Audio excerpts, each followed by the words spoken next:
Hello, this is Prakash Gaire, and I am preparing a paper presentation on in privacy law. It's the US versus the world, a paper by the Tom Geller. With the increase of usage of social network, privacy issue is also increasing with it. All the data that user upload in the social media is the matter of threat. The concern is usage of the user data for the various purposes like the business, politics, and so on. Some event listed below is the proof of increasing concern for the privacy. Google is forced to wipe a Spanish citizen's past financial troubles from its records.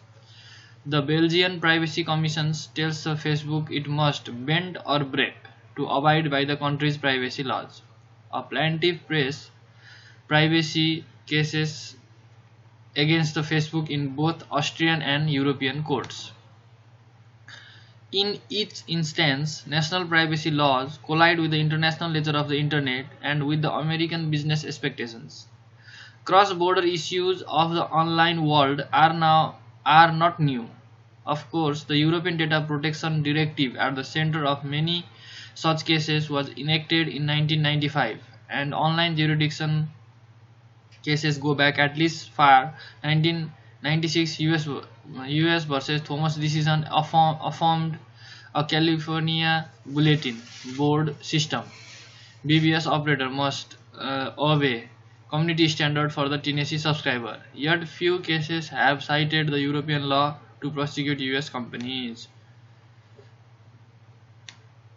Then come Edward Snowden. His 2013 expose of the spying practices revealed the US was secretly collecting protected European data, often through the US companies like Facebook. The global community upped the ante in response with the new laws proposed or enacted in the countries as diverse as Madagascar, Thailand, and Chile. In Europe, individual countries have used the 1995 law to challenge American practices, and the European Commission plan change to law it claims will strengthen online privacy rights and boost Europe's digital economy. What has changed over the past few years is that the issue has become much more political, said the Omar Teni, Vice President of the Research and the Education for the International Association of Privacy Professionals. European politicians started presenting it as a competitive difference between the US and the European industry. In their presentation of the world, if you store or provide your data to the US companies, US national security authorities will put their hands on it, whereas if you work with the Europeans, they don't. However, he said that's far from the reality, because the European national security authorities have the powers that are not wholly different. In many cases, they have the laws that are even stronger and often with the less transparency. Data transfer is the major issue at the core of the dispute. The US uniquely benefited from the safe harbor provision that allowed the domestic companies to self-certify that comply with certain principles relating to notice when the personal information is collected, the choice to opt out of such collection, and access to data collected.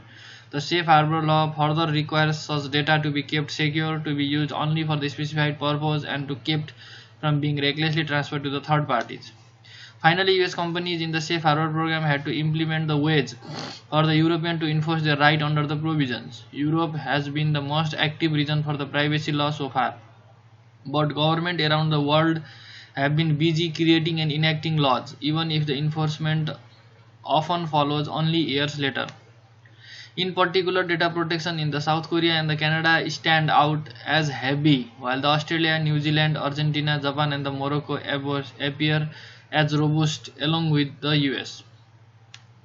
Asia and the Latin America are the mixed bag. China is still a big unknown, although the country's January 2014 release of the measure of the administration of the online transaction may indicate the future directions. Alpine believes the delay may be a matter of the priorities. There's a lot going in the EU because the Europeans have the luxury of thinking about the things like the privacy, which is a classic first world issue.